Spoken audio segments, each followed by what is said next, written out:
my name's Jim Moran, and thanks very much for joining us for Clause 10, Improvement of ISO 45001. Improving your management system will improve your occupational health and safety performance, and that will lead to you becoming a preferred employer. That can never be a bad thing.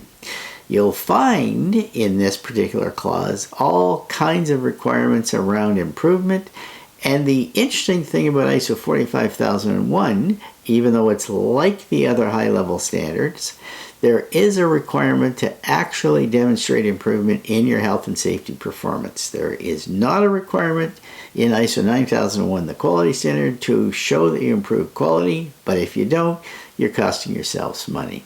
So in this particular clause, you'll notice in this diagram of the overview that over here on the left-hand side, the improvement bubble sits, and it includes the entire management system. You'll see top P plan, do, supporting and operation checking, performance evaluation that we did last time, and then improvement, which will encircle the entire management system. It's important to understand that this is similar to other management systems designed with the high-level structure. It's important because now you'll realize that you won't have to do anything different from what you're doing with your other standards in terms of measurement, key performance indicators, and so on. It'll fit right in. You'll want to capture information that will help you improve your health and safety performance.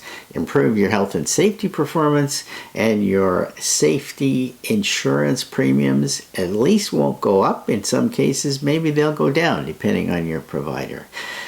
The improvement activities in your organization will come primarily from two places. Over here on the left, opportunities for improvement, and on the right, non-conformances. These come from consultation with workers, finding out what is up with them, having them easily report things that they see, of course, without fear of retribution.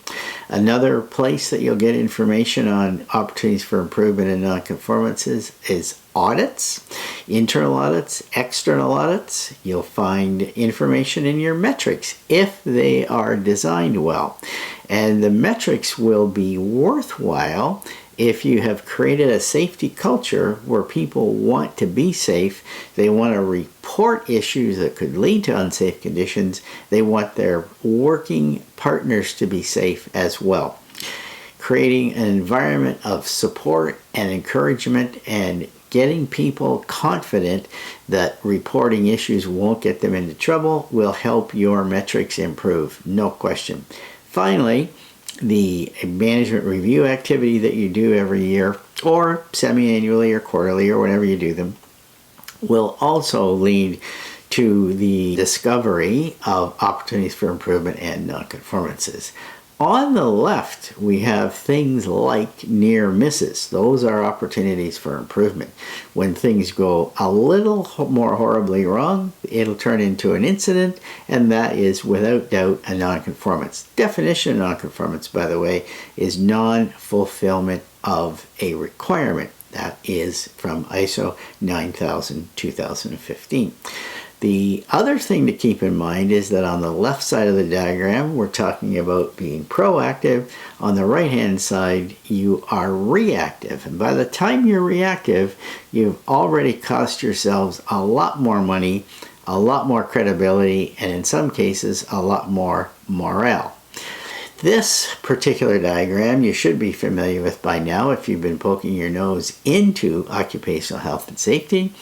Bird's taxonomy or Bird's safety pyramid from 1966. And the research that he did showed that near misses will lead to a few damage accidents, a few minor injuries, but some really serious disabling or even worst case scenario, death. So keep in mind that near misses are important because they can be a little signal that something worse is on the way. So the more careful you are to collect data and look for trends in near misses, the more likely you are to avert a serious problem. You'll notice in clause 10.2, you have the familiar corrective action requirements. One way you can improve the effectiveness of your corrective actions is to start with the question instead of who screwed up when a nonconformance takes place or an incident. Start with the question, what was the weakness in our system that allowed this to happen?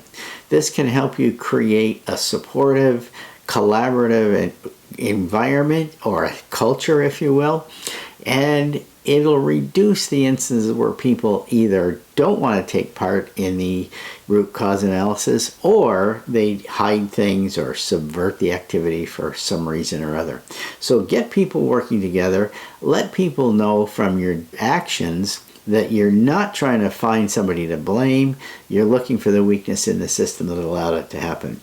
If you get to this route, you can incorporate a corrective action that is much more likely to stop the recurrence of this particular near miss, incident, or whatever the situation was.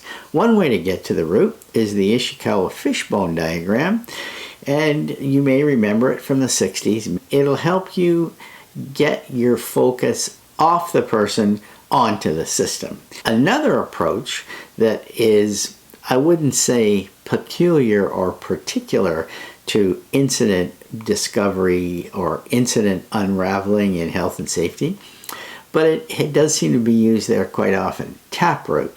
If you type in Taproot, incident investigation, health and safety, there are literally tens of thousands of references. This particular approach is slightly different from the Ishikawa fishbone in that it starts typically at the beginning of the day for the individual who is injured, rather than Ishikawa or the fishbone approach that starts at the event and works backwards. So sometimes you could benefit from trying it from both directions, and you might come up with some pretty interesting ideas. At the back of ISO 45001, you'll find in the annex A10 talks about improvement, and it talks about improvement through different examples. You'll see a reference to corrective action, of course, and continual improvement, a famous word through all management systems. And this could come from breakthrough change, innovation, reorganization. It could come from incremental changes as well. I've often suggested that you try to change 100 things by 1% instead of one thing by 100%. A lot less resistance. People love variety, but they're not so crazy about change. So one way to get past this resistance is to make small changes and make them incrementally.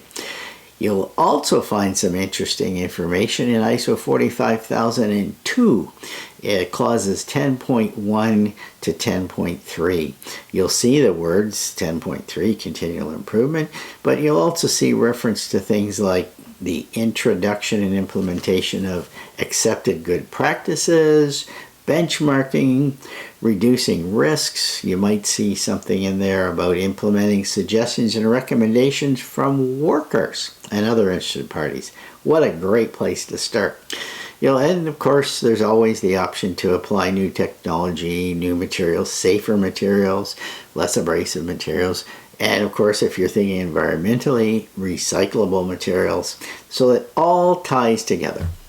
If you'd like to see how our platform and our software can help you manage your occupational health and safety system, by all means, come on over here to the website and use this handy schedule a demo button, and we can spend 10 or 15 minutes together to see if it might be a fit. We have also an offer for you of a free lunch and learn.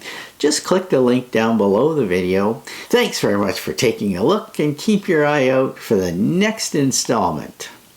Bye for now.